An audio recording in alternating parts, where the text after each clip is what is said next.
I've always been curious about this sort of silence that's out there amongst military families of the experiences they go through, whether it be in racial inequality or other issues that affect our community at large.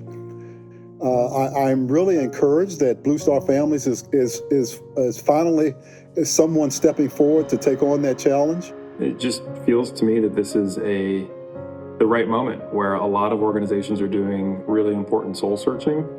That process is not going to be fast, and it really just requires all of us to start having more in-depth conversations. Where every man and woman sits on the same foreground, where every person has a voice, because we're all common. We have one common objective, to live and survive among each other.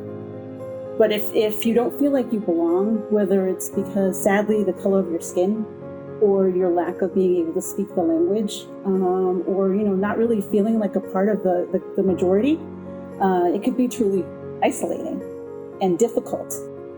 And that's why this work is so important, because it will make us feel included. It will make us feel valued. Because when you think about it, it is a readiness issue for our service members. I couldn't have been the ready soldier I was for 38 years unless I knew my family was taken care of. It will also help our children see that our service is valued. After all, this is what we all want. We want the next generation to see the value in our work, appreciate the value, so they follow in our footsteps. Me as a service member, I was taught to be able to deal with diversity.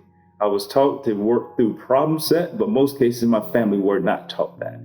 Family members are making tough decisions. They're making decisions to not move with family members. I was just talking to a young lady who's been in the Army 27 years, and she said her husband, she's an African-American senior non-commissioned officer. She said she and her husband have been separated for 8 years. 8 years.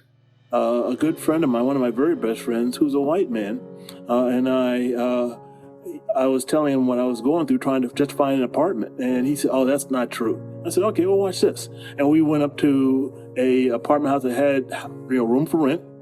I went in with a jacket, a tie, good haircut, no room. Sorry, that side was mistaken. I walked out. I said, "Okay, Billy, you go in there." He came back out with the room.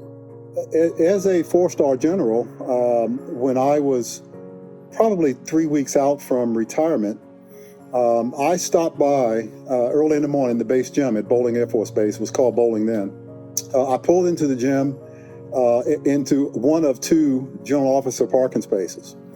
And as I stepped out of the car in my gym clothes, a gentleman who was sitting in his car in the back row, I'm not sure why he was sitting there, ran up to me, and he chewed me up one side and down the other because I would dare park in a general officer's spot. That wasn't the first time this had happened.